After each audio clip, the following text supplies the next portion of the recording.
Hi guys! Good morning! It's 11:30 here in Vienna, Austria.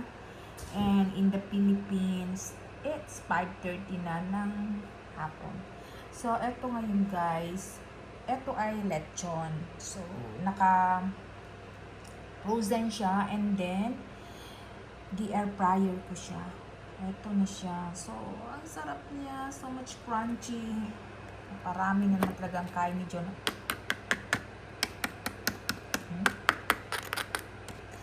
So, ang crunchy niya guys, so, i-air fryer ko siya guys para mawala lahat ng mantika niya. So, ang daming mantikang nawala guys. So, ito siya guys.